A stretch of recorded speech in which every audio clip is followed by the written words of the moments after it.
Hola, ¿qué tal? Yo soy Alberto y esto es Cine Óptica.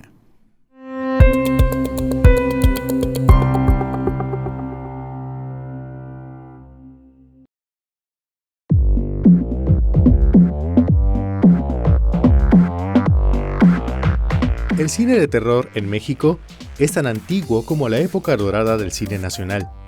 Fue explorado en más de una ocasión por reconocidos directores, aunque mantiene un estatus modesto con respecto a otros géneros producidos en el país.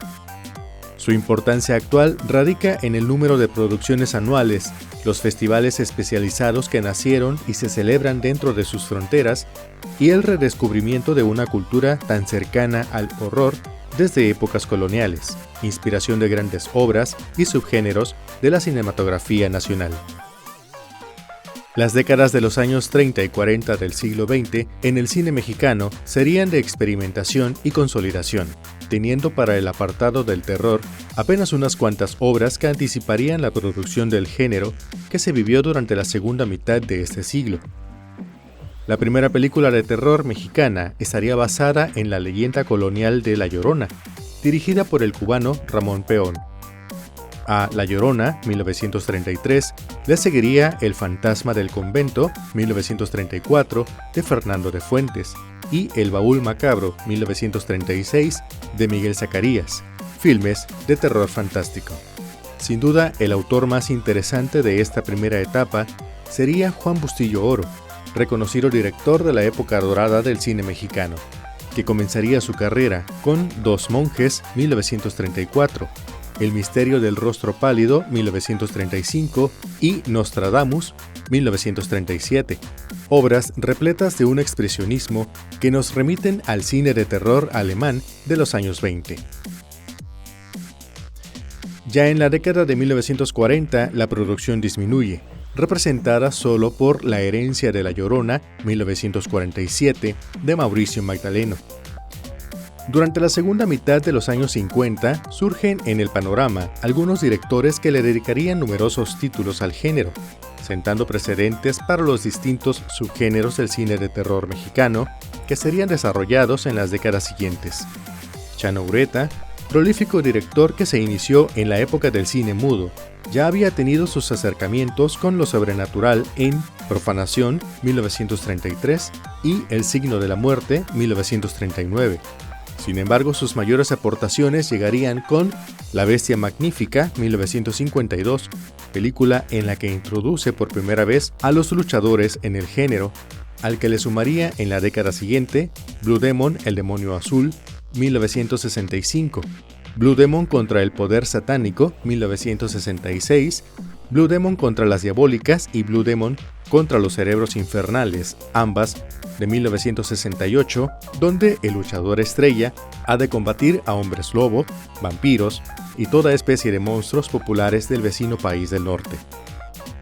Otras obras suyas dentro del género serían La bruja, 1954, la trilogía de El jinete sin cabeza, 1957, antecedente del terror western, El varón del terror, 1962 y La cabeza viviente, 1963. Por su parte, Fernando Méndez, también director destacado de la época de oro del cine mexicano, aunque menos prolífico en el terror que Chano Ureta, comenzó sus andanzas en el género con Ladrón de cadáveres, 1956. El éxito le vendría poco después con El vampiro, de 1957, obra cumbre del terror mexicano en blanco y negro, protagonizada por Germán Robles, actor principal del género por las siguientes 2 décadas, introduciendo por primera vez los típicos colmillos de vampiro, un año antes de que Christopher Lee se los colocara en El Drácula de la británica Hammer.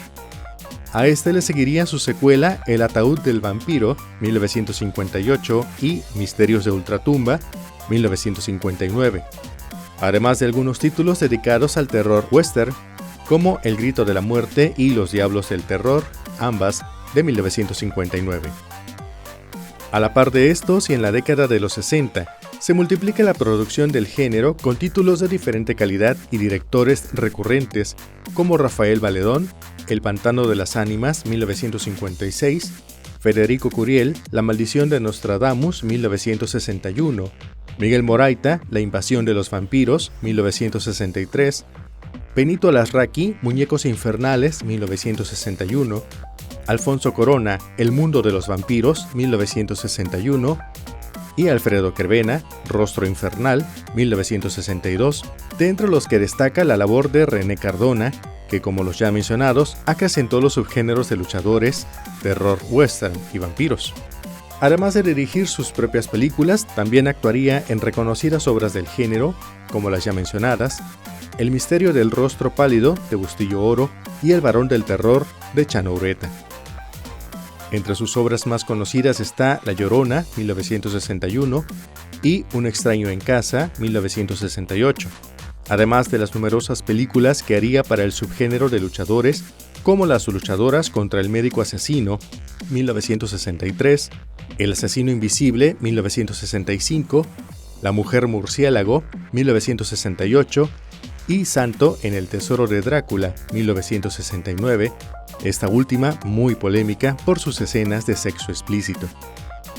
A finales de esta década se estrena Hasta el viento tiene miedo, 1968, de Carlos Enrique Taboada, uno de los directores más afamados del género, considerado por la crítica y el público como el maestro de la época dorada del cine de terror mexicano.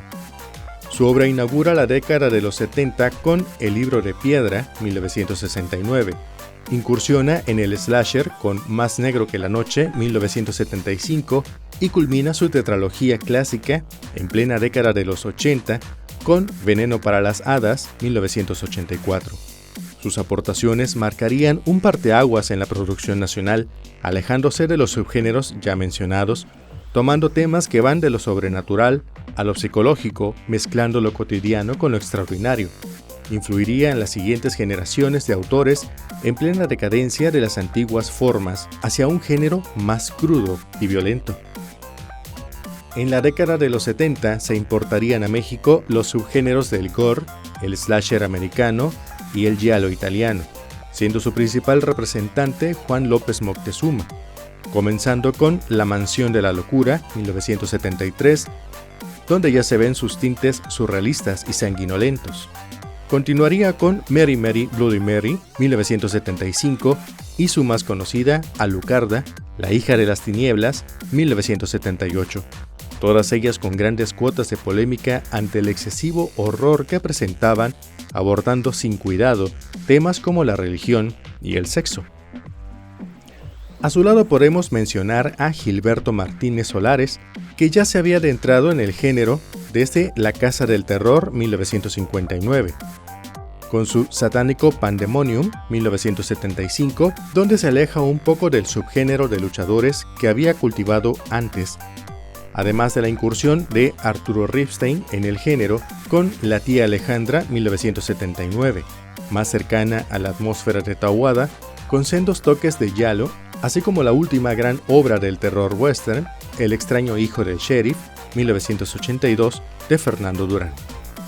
René Cardona Jr. realizaría sus primeros títulos del género en esta década con La noche de los mil gatos, 1972, Tintorera, 1977, y El triángulo diabólico de las Bermudas, 1978, sobreviviendo así el cine de serie B, que volvería a ganar popularidad en la década siguiente con otras obras suyas como El ataque de los pájaros, 1987, trabajos que la crítica consideró de muy baja calidad. No sería el único en ser culpado de la decadencia del terror en el cine nacional. Junto a él aparecen su hijo René Cardona III con Vacaciones del terror, 1988, Alarido del terror, 1991, y Colmillos, el hombre lobo, 1991. Además de Pedro Galindo III, descendiente de otra casta de directores del género, con Pánico en la montaña, 1988, Trampa infernal, 1989 y Vacaciones del terror 2, 1989. Al final de los 80, surge un título interesante en la producción nacional bajo la dirección de Alejandro Jodorowsky, Santa Sangre, 1989. Sin embargo, no logra tener el impacto entre el gran público mexicano.